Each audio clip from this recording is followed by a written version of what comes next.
Ladies and gentlemen, boys and girls, children of all ages, Daily Football Roundup proudly brings to you the best damn podcast in the world, the 12-Ounce Curl Route Podcast. I am your host, Aaron Current. You can find me on X at Aaron Current. My co-host, Kyle, can be found there at DF Roundup. And my co-host, Corey, does not have X, but he is our reigning, defending, undisputed 12-ounce curl route 6-pack challenge champion for the year. What's going on, fellas? How we doing? Happy new NFL year. Happy New Year, NFL. As of today at 4:00, it is officially the 2024 NFL season. It's the start of the new league year. It's the start of brighter days for us that didn't win the 6-pack challenge this past season, but we're in the off season. We're working towards getting better. Aaron, I can tell you've been practicing that introduction because that sounded beautiful. Hats off to you on that one. That sounded great. I am very excited to be back. I know that we're only back for a few episodes, but any chance to get on and talk a little bit of football is always a really good time, in my opinion. Yeah, I gotta tell you, I've been jonesing for some football talk. Kyle called me out of the blue last week, and we chatted for a little bit, and I was just like, it felt like old times, man.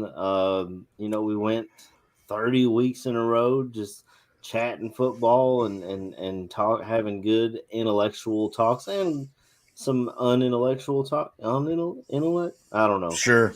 On intellectual talks about football, and then you kind of miss it. So we'll come back this week and hit free agency frenzy, and we'll probably come back next week when a couple more drips are coming out of that faucet. Like it Monday it turned on in the quote unquote legal tampering period, which is a bullshit term that the NFL just makes up. And the faucet was a flowing that day, but there should be some drips this week. But Corey, how you been, man? What's going on with you, man? Doing good, working hard. Where's my belt at? I didn't think that Aaron was going to throw out there that you're the reigning defending champion.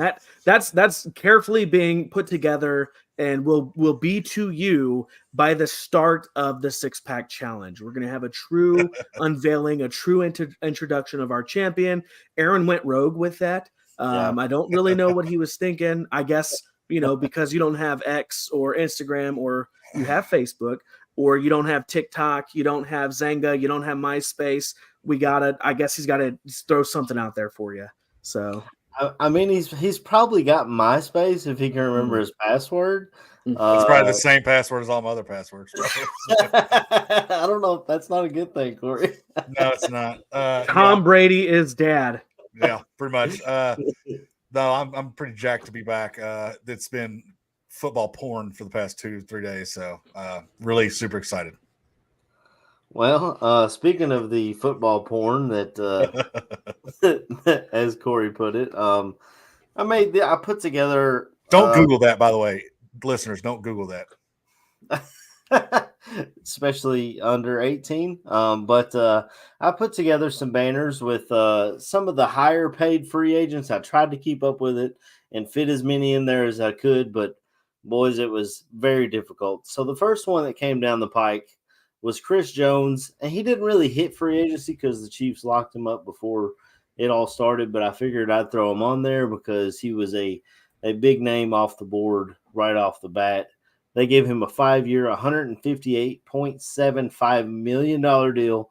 I'm not sure what's guaranteed on that. I know they borrowed from the bank of Mahomes to be able to lock him up, which is something that they'll be able to go back to for the next decade or so. So they were able to lock up Chris Jones, and then the second big domino to fall in my eyes, probably the biggest, was Kirk Cousins. He gets a 4-year, $180 million contract with the Atlanta Falcons. I've heard between 90 and 110 guaranteed, but I'm not sure exactly on that. It just really, like, okay, maybe he's played really well, but he's a 36-year-old quarterback coming off of a torn Achilles who hasn't played in a year. And even throughout his entire career, he's won one singular playoff game. This man, no one has cashed in to the level of Kirk Cousins. And what did you guys think of Kirk signing? And then we'll talk about the other ones. I mean, I've said it to a few different people, is that if you're going to put a blueprint together on how to build a team, the Atlanta Falcons are showing that right now. 3 years in a row, you've drafted a player at the playmaking position very, very early. You've got Kyle Pitts at tight end, you've got Drake London at wide receiver, and then you get Bijan Robinson at running back.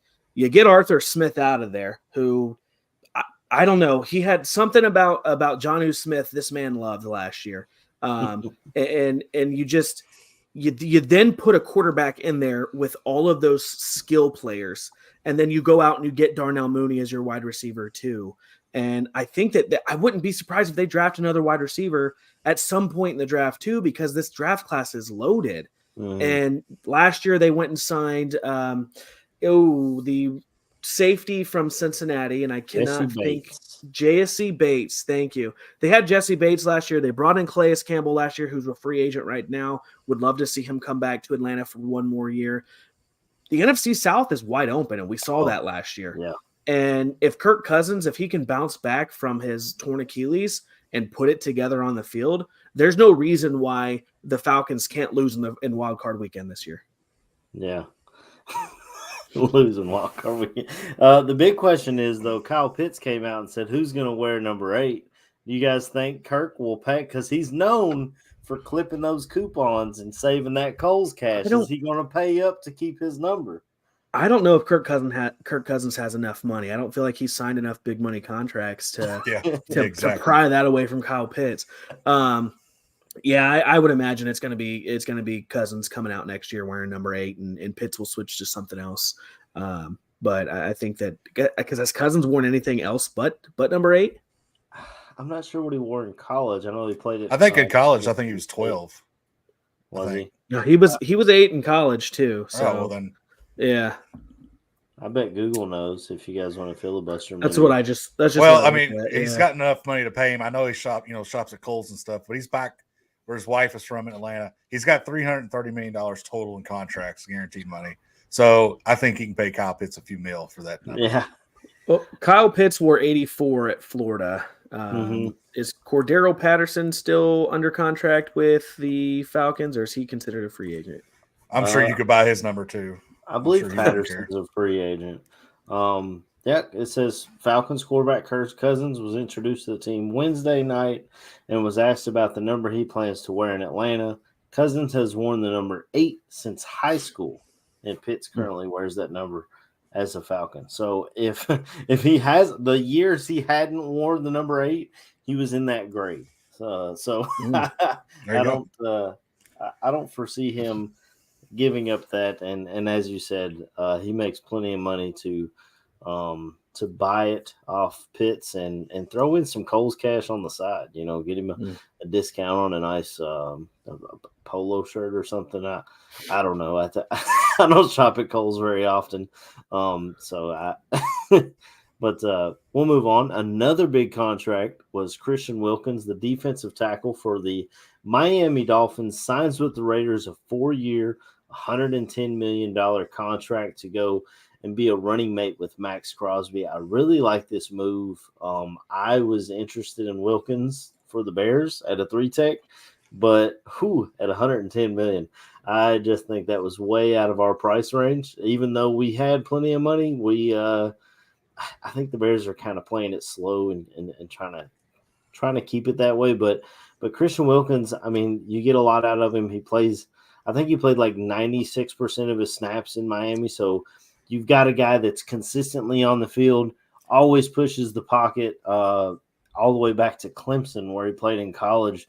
This guy's been really good. He finally gets his bag, and I mean, we'll see how it goes out there in Vegas. You got to get pressure on Mahomes. That's the only way to beat him. Corey, what do you think about this signing?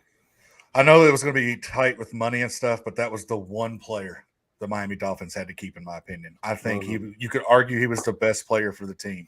I really do think they're trying to save money for Tua, but I do think Tua might have taken a little bit of a discount in order to try to keep some of this team together.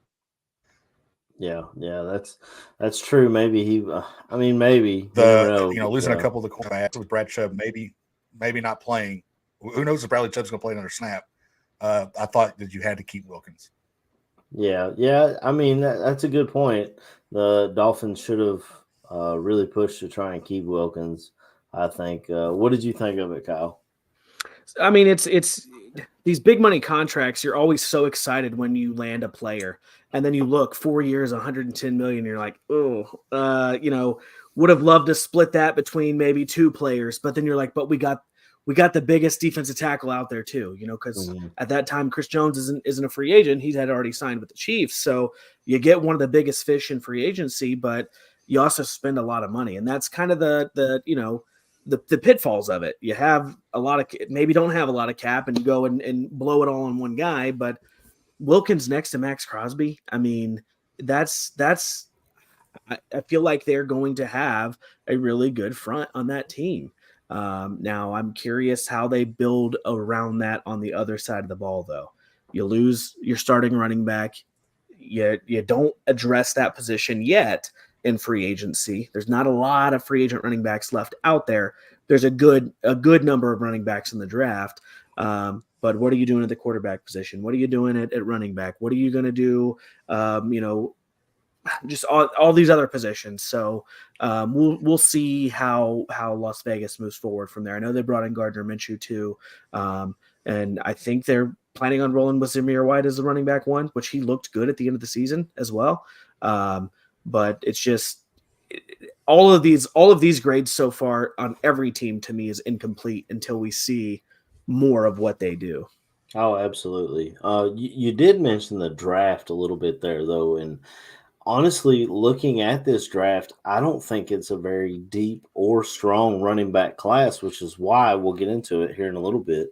We saw a lot of running backs off the board day one, hour one, as soon as the clock struck midnight, because they gave the NFL I don't remember the percentage, but they gave them a big raise in salary cap. So that was extra money they had to spend. And B, I don't really think it's a very strong class at running back. So they were willing to bring in free agents possibly on that first contract. Once they get a little bit further past that, they kind of move on from them, as you saw with your Packers, Kyle, with Aaron Jones, who it might have been a tough, bro. I mean, Josh Jacobs is really good, but me as a Bears fan, I was really happy to see Aaron Jones go, but I was not happy to see where he landed. So it didn't help me in the leadest in that, because he was an absolute Bears killer.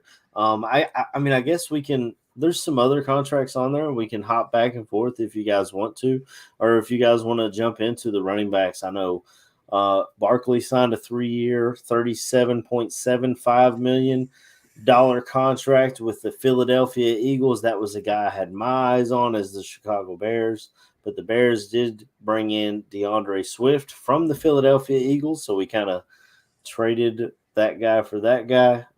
As I mentioned, Josh Jacobs goes to your Green Bay Packers, Kyle, on a 2-year deal, 3-year deal. It was a 4-year deal. All of these deals, though, I mean, Josh Jacobs is a year-by-year deal right now because you have outs in all of these contracts. Saquon Barkley, I think, is a year-to-year deal as well. So if Josh Jacobs comes in and he just flat out falls on his face, Green Bay can theoretically get out of that contract without paying the whole thing, obviously. But the way these contracts are written after once they're agreed to, it just doesn't. It's not black and white like you see on paper. When you see Kirk Cousins agreed to a $180 million contract with the Falcons, well, really, it's a 2-year, $100 million contract. they can get out of it after 2 years. So if Kirk Cousins doesn't play up to, Atlanta can move on. So yeah, but 4-year deal for Josh Jacobs in Green Bay.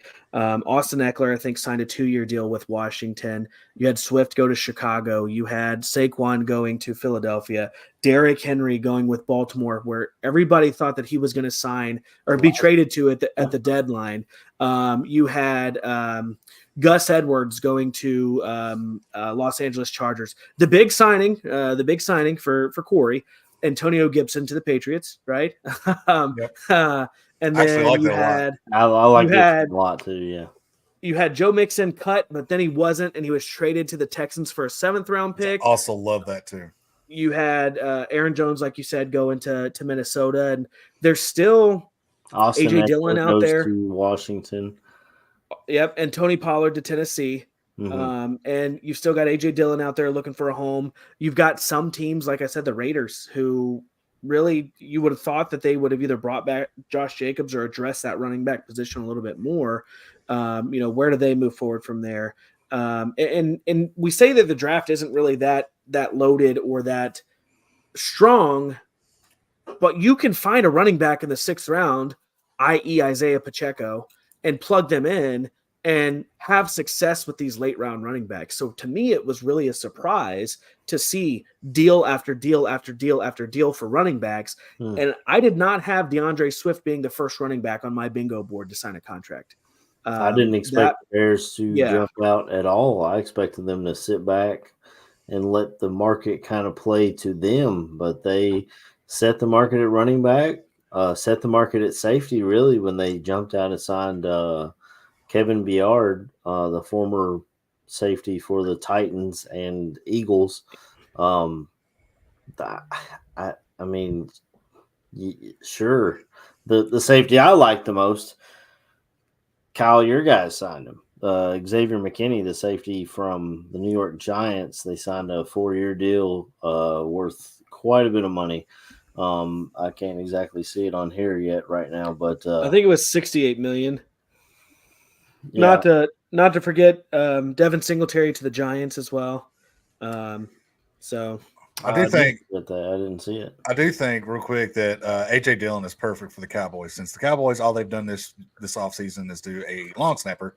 I feel that AJ Dillon would be a good spot. That would be a good spot for him. Incorrect. The Dallas Cowboys, as of today, have signed linebacker Eric Kendricks. He flipped. Oh, that's right. Yeah. He flipped from San Francisco to Dallas, which shows you that when contracts are agreed to during the tampering period, they're not 100% agreed to, because we've seen that in the past, right? Anthony Barr a few years ago agreed to a contract with the Jets, and then surprise went back to the Minnesota Vikings. So yes, they didn't do anything until they finally did today, about like an hour ago.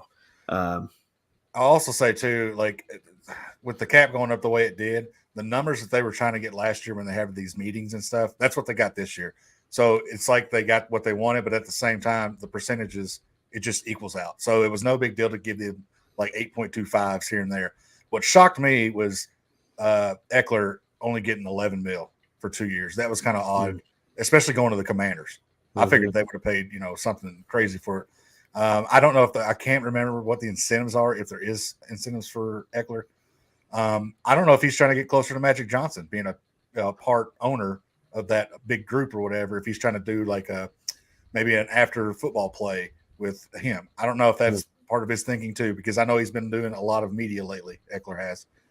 I like Barkley going to the Eagles very much. I think that tush push is now going to be insane, because you have somebody that has bigger legs than Jalen Hurts pushing him.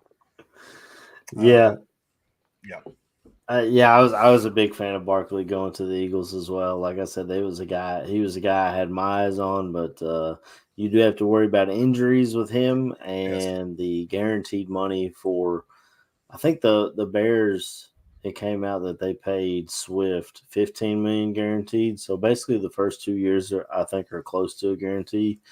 Whereas Barkley, I think the first, like all 3 years there's a large portion of it guaranteed, which was a big thing for him. We did see a lot of offensive linemen. The Panthers paid Robert Hunt, a guard, 5 years, $100 million.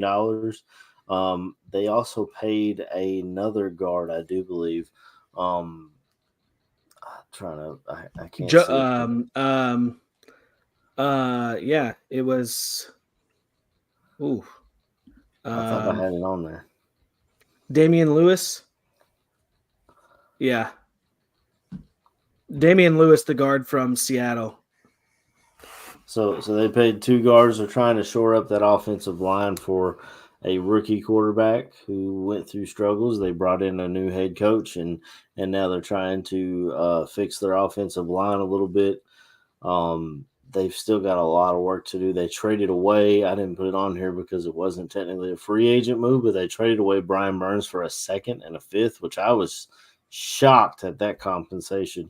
I mean, this is a team that was reportedly offered multiple first round and second round picks from the Los Angeles Rams a year ago, and they turned it down for Brian Burns because they believed they would be able to lock him up long term. They weren't able to. They had to just take what they could, which was a second and a fifth from the New York Giants, who get to, yes, they lost Saquon Barkley, but now they have one of the best, in my opinion, and youngest um, defensive end groups, duos coming off the edges in Brian Burns and Kayvon Thibodeau. That's going to be a formidable foe against other NFC East opponents. Yeah, what did Kyle? I know your son's a Panthers fan. What's he going through? I mean, Yeah, what's really funny is I'll talk to him and be like, hey, Deontay Johnson just got traded to the Panthers, or Panthers are having a visit with Chase Young. Panthers are bringing in Jadeveon Clowney for a visit. So I've really just kind of been watching the Panthers a little bit more. And what I made a video a few weeks ago and posted it on a few socials of what I thought the Panthers should do this offseason. And I've been a little bit right. I did say that they should trade away Brian Burns. And I think what happened with that whole Brian Burns thing is they got the offer for Brian Burns when they did, but I don't think that they expected to be in the position that they're in now. I think when they drafted Bryce Young, they probably expected, hey, we're not going to be drafting in the top 10. We're going to be good. We brought in some veterans. We got him some weapons. We have a chance to win the NFC South. And then boom, they are the worst team in the NFL. Number one pick goes to Chicago. And now you're kind of in scramble mode. We need to get what we can get for Brian Burns until we can't even get that, until he's out the door next year because he didn't sign his tender or whatever. Get what you can get for Brian Burns, because the last thing you want to do right now as a rebuilding team is give this man a hundred and how much did Brian Burns get? 150? A lot, yes, something like that. He got a lot, and this team needs to acquire picks. They need to get young talent, and they need to build around their quarterback. And Brian Burns, you're going to get more by trading him than giving him this fat contract and keeping him around, in my opinion. You got to break it down a little bit.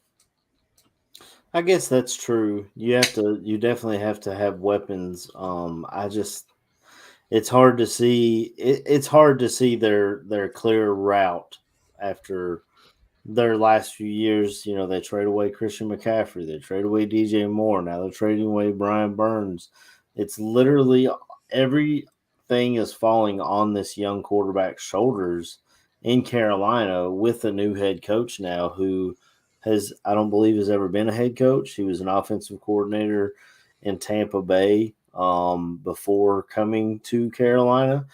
So you're putting an awful lot of pressure on this young quarterback, and this is a very good wide receiver class, but you don't have a first round pick. Now you have two second rounders, one at 33 and the other would be 40-ish. I think the Something, Giants but are picking like if they're smart, after day one, after round one, Carolina's going to be on the clock.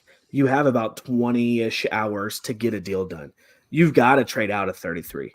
You've got to trade back, and you've got to acquire more draft capital, because you cannot build this team with, I think, 5 or 6 draft picks they have right now. It's not a lot. Chicago has half of them, and the most important one at number 1. So they've got to continue to acquire more draft capital and continue to build this team.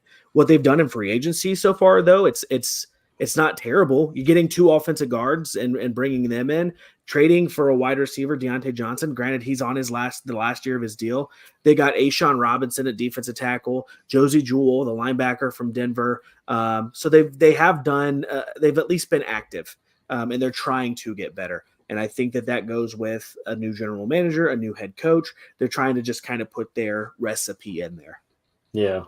And speaking of wide receivers, we can talk about some of the deals that did get through. Darnell Mooney gets a 3-year, $39 million deal with the Atlanta Falcons, as you mentioned earlier, Kyle. I see him more as a slot receiver than a 2. The Bears tried to force him into that number 2 role, and he didn't really flourish very well. He's really good in the slot. Gabe Davis got the exact same contract, 3 years, $39 million. Reportedly, the Bears were in on it, but I don't know if they went all the way up to the $39 million. He ends up going to Jacksonville with the Jaguars, so he'll get a chance to see how well he can flourish without Stephon Diggs on the other side. I don't know. We'll see how it works out. I mean, they've got Christian Kirk down there. Christian Kirk's the one who is deservingly as a 1. He's done great. They don't have Calvin Ridley anymore. Right. Well, they have Zay Jones, who's going to be their field stretcher though too. So Gabe Davis isn't going to have to play in that field stretching role, I don't think. I like the signing of Gabe Davis as long as he can stay healthy. The wide receiver market so far has been not very liquid because of how many wide receivers and how good these wide receivers coming in the draft are. Right. I'm even surprised to see Calvin Ridley get $92 million over 4 years. I'm questioning how much of that's going to be at the casinos here soon. But yeah, there's not a lot of movement. I mean, even day one, there was 2 wide receivers signed day one, and it was both going to Jacksonville. It was Gabe Davis and it was Devin Duvernay going there as well. We re-signed Kendrick Bourne. That I like that signing. Actually, I think that Kendrick Bourne signing, as long as he can bounce back from that ACL, he was coming on last year before he got hurt. And then I know that New England was in on Calvin Ridley, and I've also seen that they might be pivoting from the quarterback position in the draft. They may not take a quarterback they're picking 3. Yep. 3. Yeah. That they may not take a quarterback at 3, and it might be Marvin Harrison Jr. And they might go the Atlanta route because they did bring Jacoby Brissett in for a 1-year deal. 1 year? Yeah.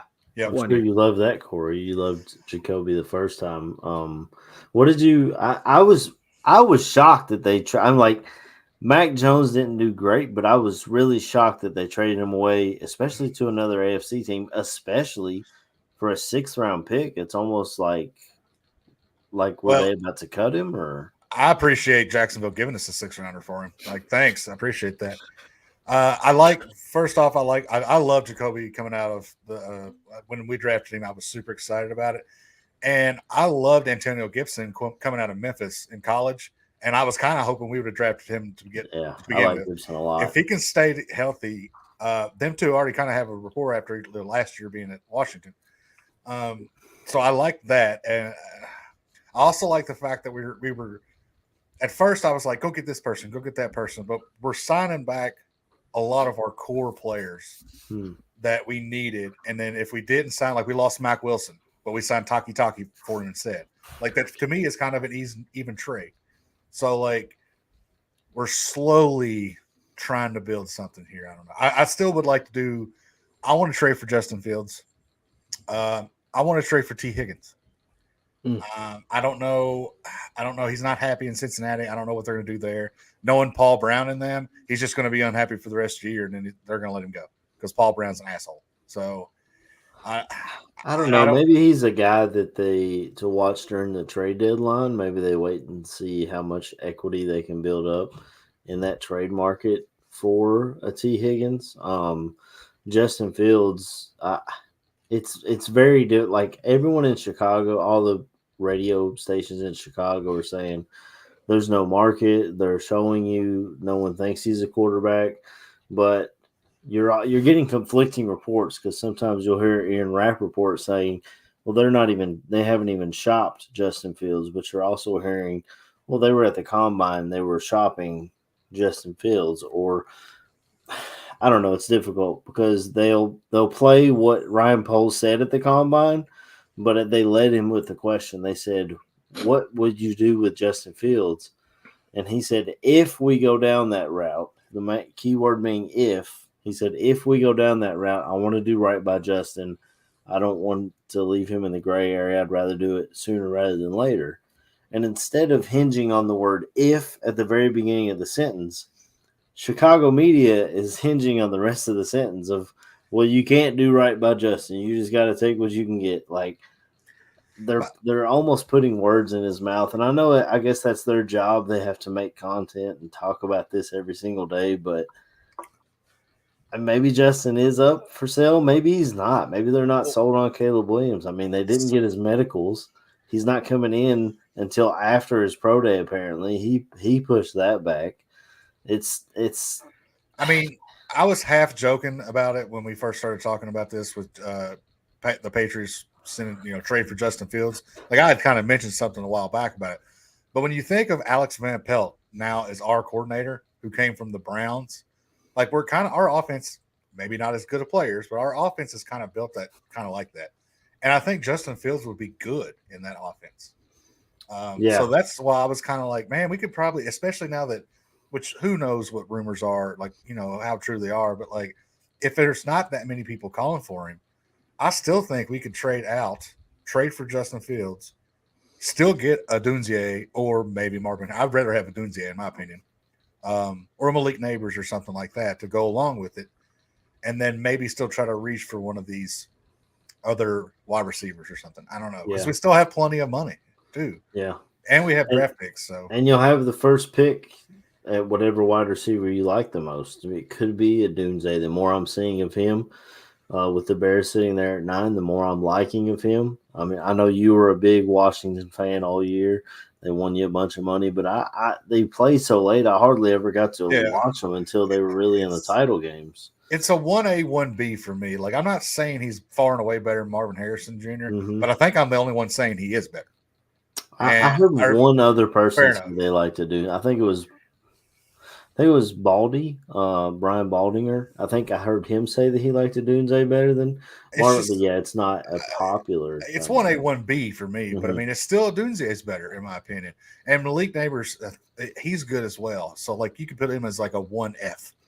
You know, so I mean, there's not a bad choice there. So that if we did trade out to like a 7 or a 10, or I can't remember off the top of my head who's at the draft, but we could still get one of those, and we still have enough draft capital and money to pay Justin Fields. So that's my argument for it, but I don't know.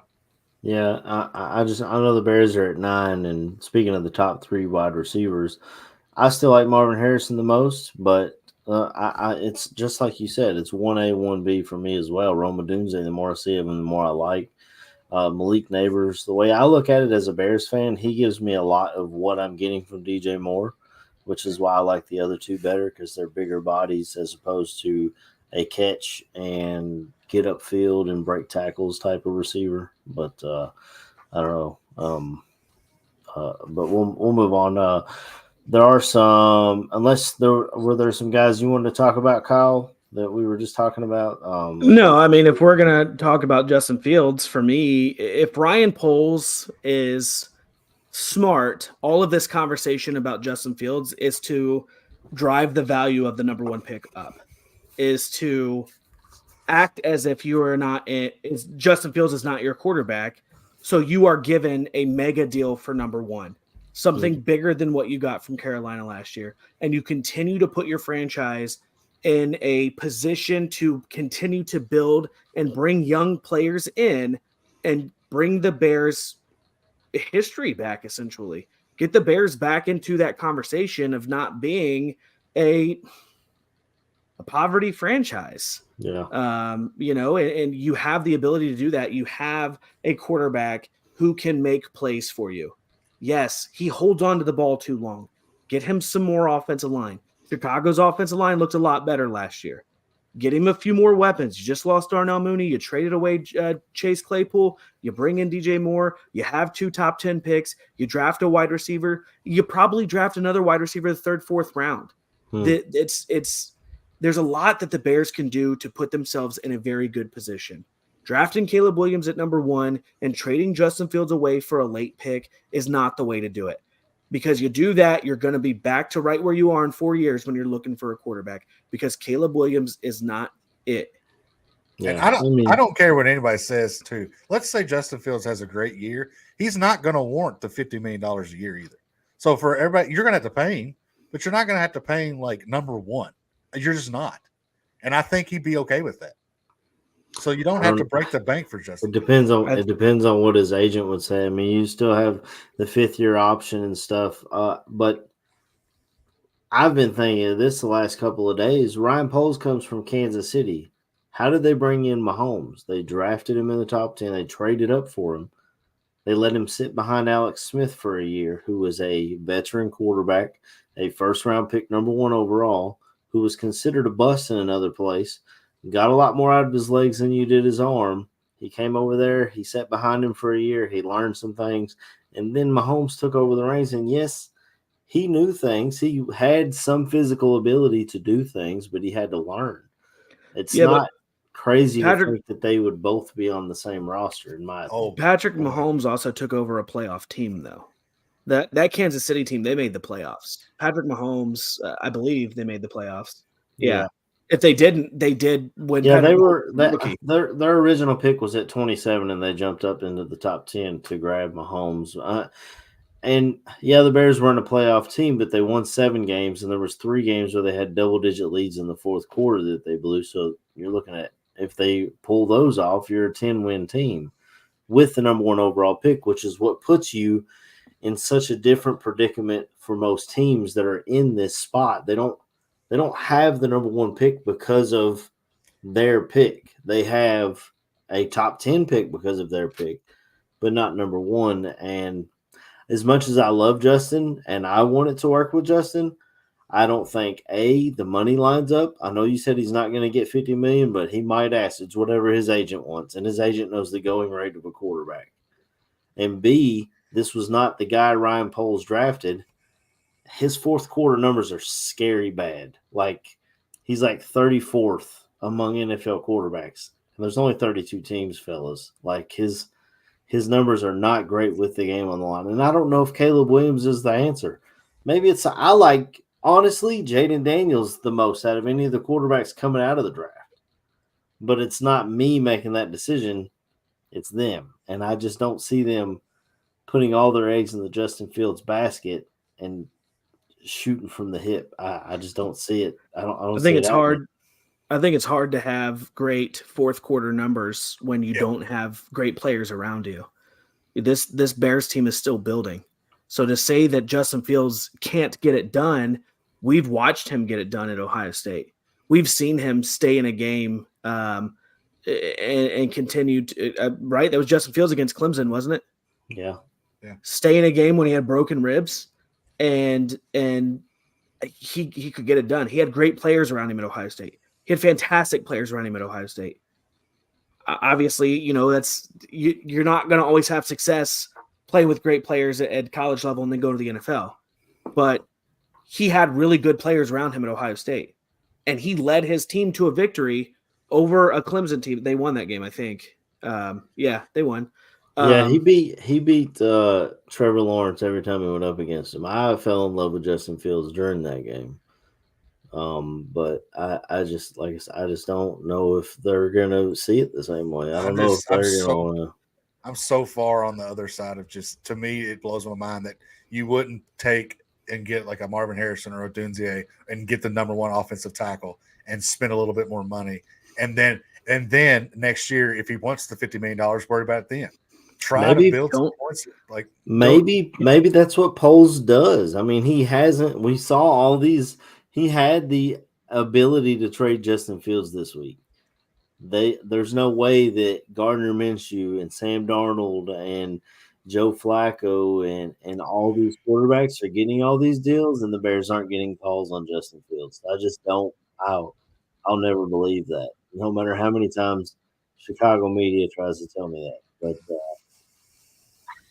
I don't know. It's a tough situation. I'm glad that it's not my job to pick. I'm rooting for the Chicago Bears regardless of who's back there. but I love Justin. We also did. Excuse me. I know Kirk was a quarterback, and we talked a little bit about Kobe Brissett since we're on the quarterbacks now. What all we talked about Gardner Minshew, he goes to Las Vegas. Joe Flacco today signed with the Colts to be their backup. What are some of the other quarterbacks that we saw moving around the league, Kyle?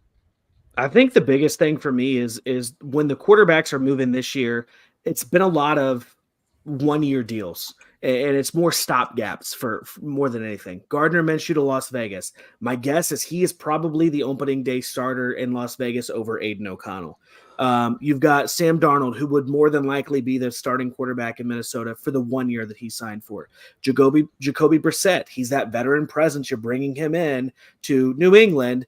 If New England drafts a quarterback, you've got Jacoby Brissett for 1 year.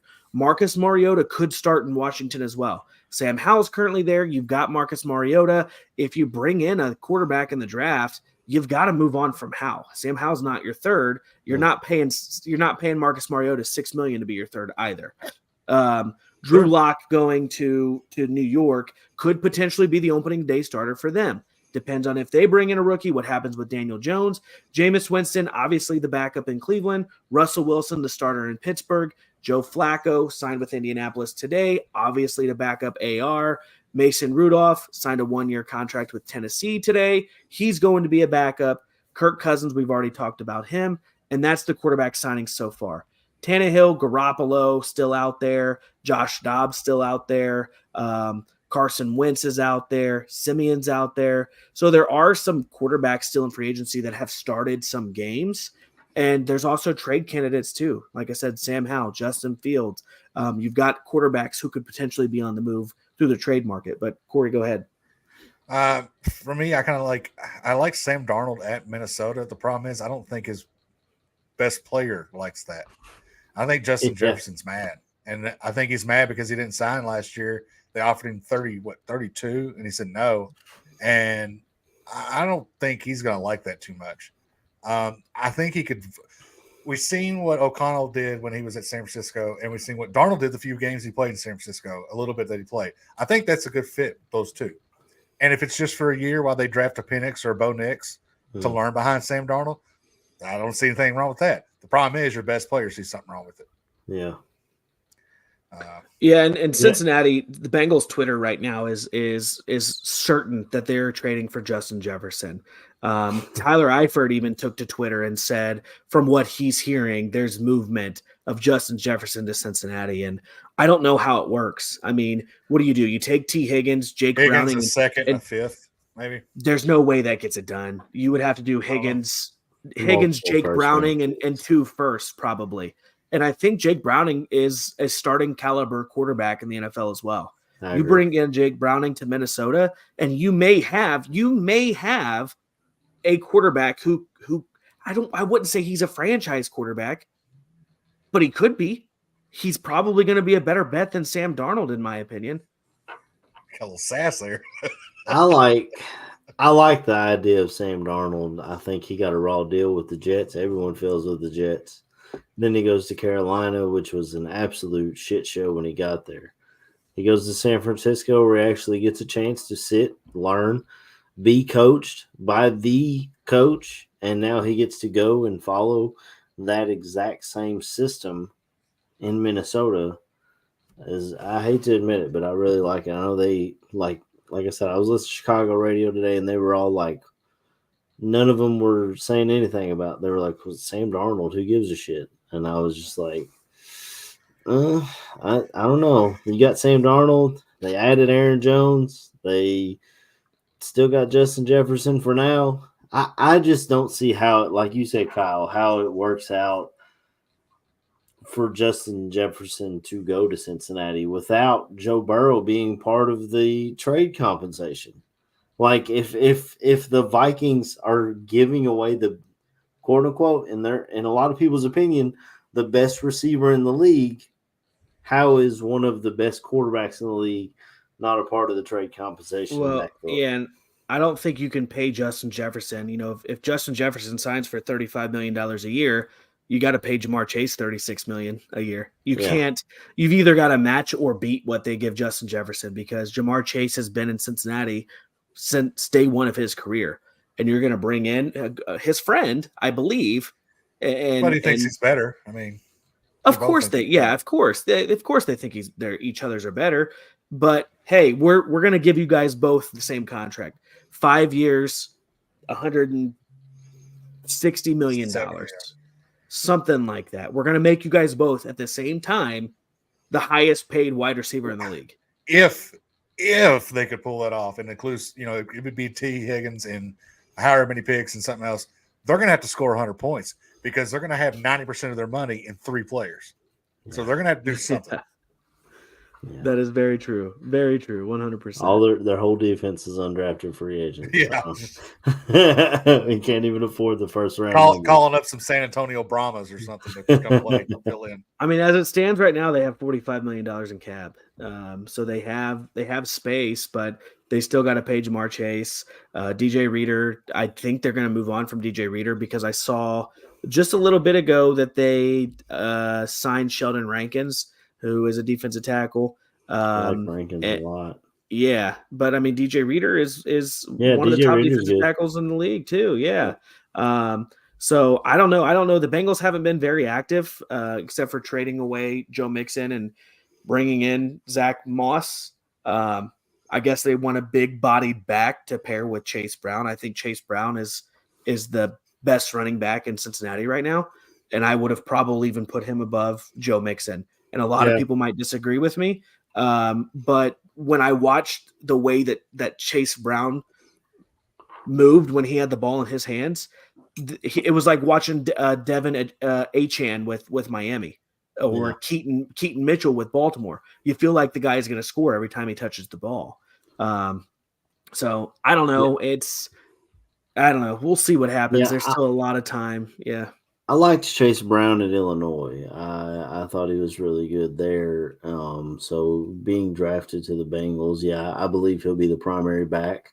With him trading away Joe Mixon, and Zach Moss kind of goes into the same role he had in Indianapolis, where he's getting spot touches and he's a spell back.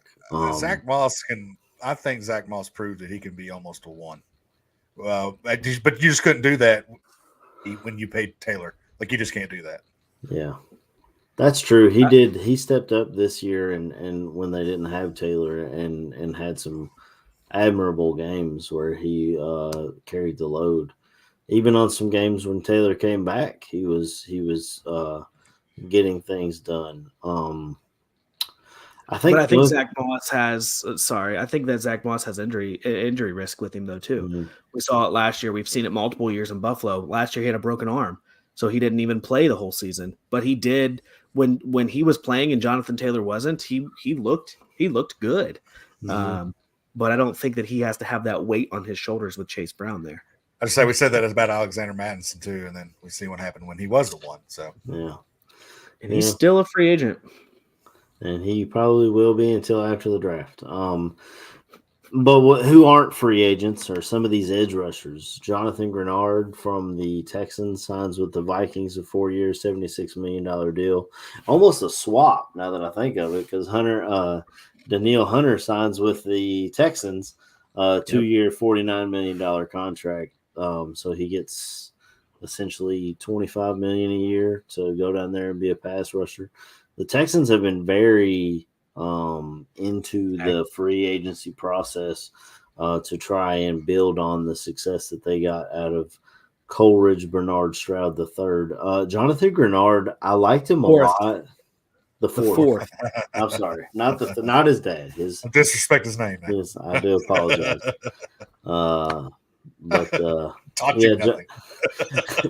Grenard was a guy I liked a lot. I thought maybe the Bears would bring him in, but I didn't expect him to get a deal like that. Like, I wanted the Bears to. So we need someone opposite Montez Sweat.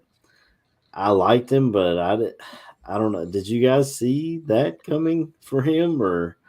I like what Minnesota has done on defense so far. Not only did they bring in Jonathan Grenard from Houston, but they got Andrew Van Ginkel from Miami. And they also added, well, they brought two over from Houston because they got Blake Cashman, the middle linebacker, as well, who stepped up a lot for Houston last year. And I think potentially led that team in tackles last year, too. So they've really addressed that core in the middle of the defense. They restructured Harrison Smith. He'll be back in Minnesota for a 13th season. But man, on the other side of that ball, you've got Hawkinson, you've got Justin Jefferson, you've got Jordan Addison, you've now got Aaron Jones at running back, who, when healthy, Aaron knows, he's watched Aaron Jones carve up the Bears, who can be a top running back in the league. But you got Sam Darnold at quarterback. This isn't the year for Minnesota to win the NFC North, let alone probably make the playoffs. But they're also carrying that large cap hit of Kirk Cousins, and they have like $53 million in dead money right now. So they don't have a lot of kind of room to do anything. So once they get away from that dead money from Kirk next year, they can really start building too. I think the way it is with Darnold, when you have that much talent, Darnold's not going to be the worst quarterback in the league by far next year. He won't. If he's a starter, he won't. And the Minnesota Vikings defense was not that good last year. It was awful. This defense on paper right now is shaping up to be really good. So maybe they're switching, the points over here for better this over here, and then hopes that Darnold can do something, and they still might take a Bo Nix or a Penix or something to be in waiting with Darnold or something too. So I don't think – there's a trade-off, obviously. They're going to be a more defensive team this year than an offense team. But at the end of the day, you still have a dynamic wide receiver duo. And then you have Aaron Jones, when healthy, can run over anybody. So, yeah. And they still got Brian Flores calling the shots on defense. I really like his aggressiveness, taper that with one of the best offensive schemes in the league. And just like Corey said, I'm not going to sleep on Sam Darnold. I know like I said, he wasn't great with the Jets, but who is? Yeah, other than maybe Rodgers will be, but we don't know. Maybe he runs for vice president, and we don't even see him play as a Jet. So I don't know. well, the Jets brought in Tyrod Taylor as a contingency just in case.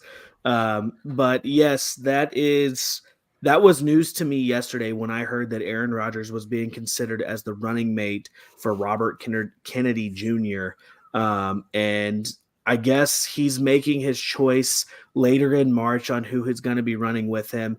And he's announcing that in California, which is where Aaron Rodgers is from.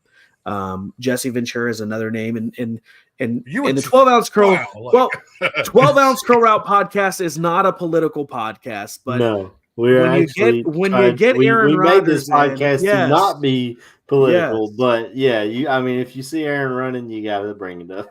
It just doesn't. And Aaron Rodgers has not come out and said that he's not running for, or that his name is not being considered. There's been nothing from the camp of Aaron Rodgers, and it could be just because his cell service maybe isn't working where he's at in California, or maybe he's on another retreat of his.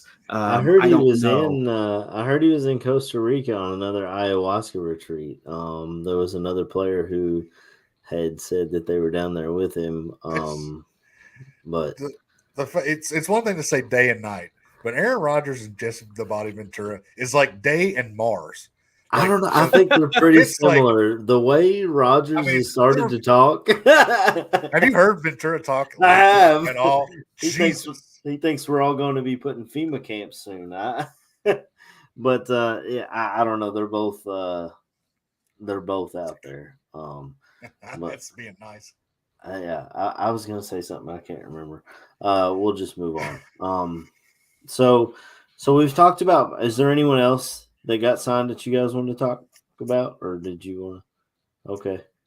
Kyle, if you want to. So Kyle moved us on to the top available free agents that are left.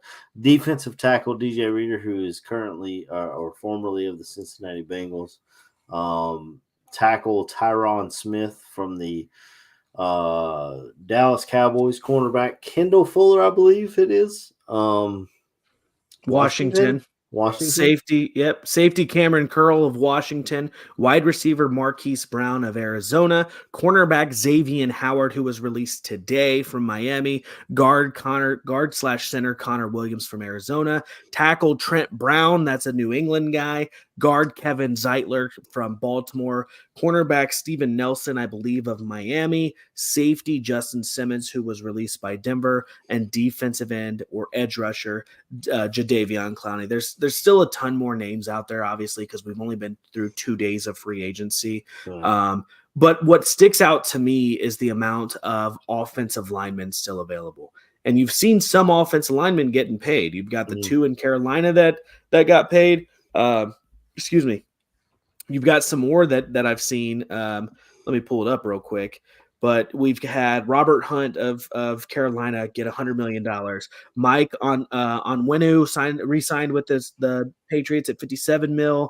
Damian Lewis $53 million. Jonah Jackson with the Rams $51 million. Lloyd Cushenberry $50 million.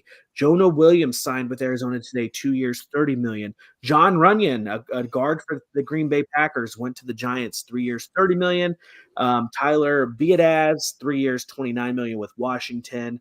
And the list goes on with about 4, 5, 6 more names. But there's still a lot of offensive linemen out there, and that's because there's a lot of offensive linemen available in the draft too. Yeah. So there's once the draft comes and goes, and these offensive linemen go to the teams that the teams are hoping they go to or don't, we'll probably see that market pick back up pretty heavily. I was just say I'd like to. I know they're 31 and 33. But Trent Brown and Tyron Smith are still nice to have on your offensive line. And I think you get them for a pretty cheap price. Yeah, I don't know if I would say cheap, but Tyron Smith was the first name that cheaper to me. He is a bona fide left tackle. The guard / center Connor Williams actually tore his ACL or Achilles in December. New Year's Eve, I think, right? Maybe. I think you are right. So he's cabin, yeah. Yeah, he played for Miami, and I know that name because Bears fans are dying for a center, and he was a name on a lot of our lists. So I don't know if he'll even sign. Maybe he's a guy they bring in late, but he should be rehabbing. Safety Justin Simmons, who is a all-pro safety for the Denver Broncos on this list. I've heard he has been linked to the Philadelphia Eagles, I believe, but I'm not sure if they're still. I think they re-signed or brought back Chauncey Gardner-Johnson, so I don't know if they're still in on Simmons. But Simmons he was a guy that I wanted over Kevin Byard. Like when the Bears were looking for a safety, I wanted Simmons. I think he is a beast. Free safety, ball hawk, leader on defense. So wherever he ends up, maybe he ends up at Kansas City and goes ring chasing or something. I don't know. I didn't realize he was 30 already. Oh, is he that old? Maybe that's why he's still that. Yeah. I know. I heard him talking about Jadeveon Clowney today on the radio. His pass rush win rate this year, he had like a career year in that. I know it's in Baltimore and he had a lot more around him, it seems like, but I was shocked to hear that he had like career numbers this year at his age. But I think he's a ring chaser as well. I have to say, Jadeveon Clowney is going to be on vacation until late November, and then he'll work out a little bit and sign somewhere week 12 or 13, probably. Yeah, that's kind of. And I don't blame him. I don't blame him at all. Yeah, no, absolutely not. He don't want to show. What was it? Brett Favre used to retire so he didn't have to do training camp, and then he would just come back. He ain't messing with that. He's got money to make down in Mississippi. I think that we'll still see some more names added to the available free agents list, though, too. I mean, Mike Williams was added today because he got cut from the Chargers, which everybody saw the writing on the wall there. Khalil Mack restructured his contract to make sure that he's going to stay there for 1 year. But one name that could still be on the outs with Los Angeles, the Chargers, is Joey Bosa. And I wouldn't be surprised if Bosa gets cut from the Chargers if he lands in San Francisco and plays with Bosa, his brother. And if he signs for cheap. I mean, Bosa's made his money. Joey Bosa's made his money. And I think that him going there as more of a rotational defensive end And that's what San Francisco likes to do. They like to get these names in here. They like to get these guys in, and they like to spell them, and they like to keep them fresh. But I mean, getting the Bosa brothers just off the edge at the same time, I think would be really cool to see. I thought I had heard Keenan Allen was more close to, because I believe both of them have a roster bonus due Within sometime the this coming week. days, probably the third day of the new league year, which would be Saturday. Yeah. So Friday. Friday evening in your news dump at 5 p.m., they'll probably cut one of those guys, and you'll get to figure that out Saturday morning or over the weekend or something. But yeah, that's definitely it, because the Chargers had to get themselves under the cap. That's the whole reason why they cut Mike Williams, and then I don't know. Was there anyone else that was cut today to get a team under the cap, or was he Nothing else that hasn't already been announced. I mean, the releases that have been announced a few weeks ago or prior that are having that post June 1 designation. That way you can kick the cap a little bit down the way. Xavier Howard was already announced a few weeks ago. Russell Wilson, if was, I believe, cut today as well, or I don't know.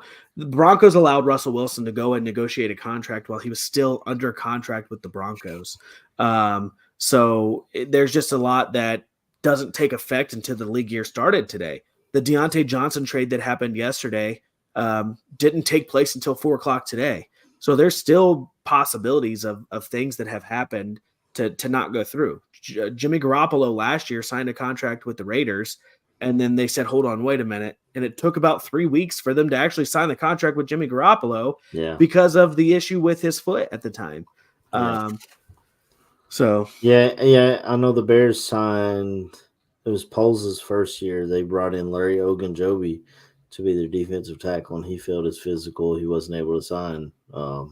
Later that year, he signed with Pittsburgh, so I don't know how he failed our physical, but not theirs. But that's neither here nor there. But is there anything else, or did you guys come back next week?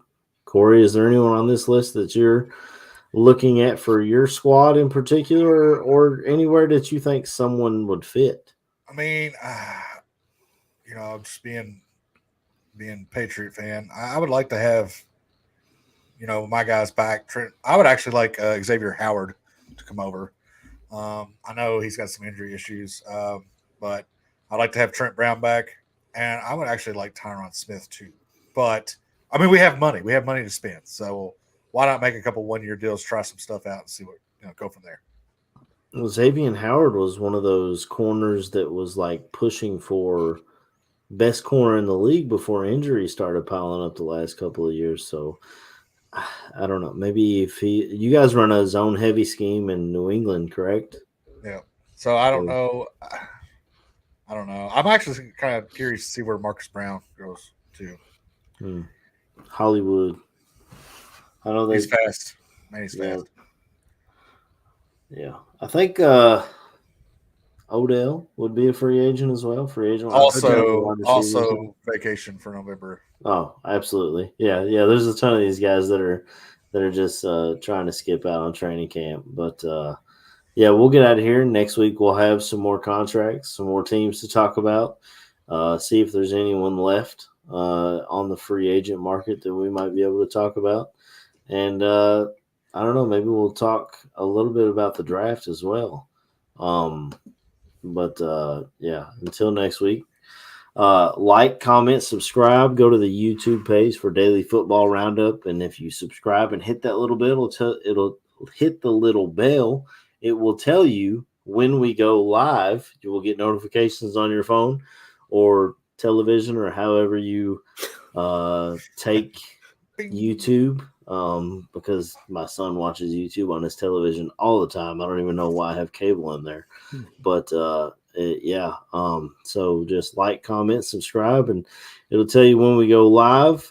We do go live on Facebook, on YouTube, on X, and possibly in the future TikTok. I don't know, but you can follow our TikTok at DFR Daily Football Roundup. The Kyle puts clips up on there from the show. Maybe he'll put that great intro in that I just did today. I don't know. We'll see. But until next week, Corey, tell them for me. Bye.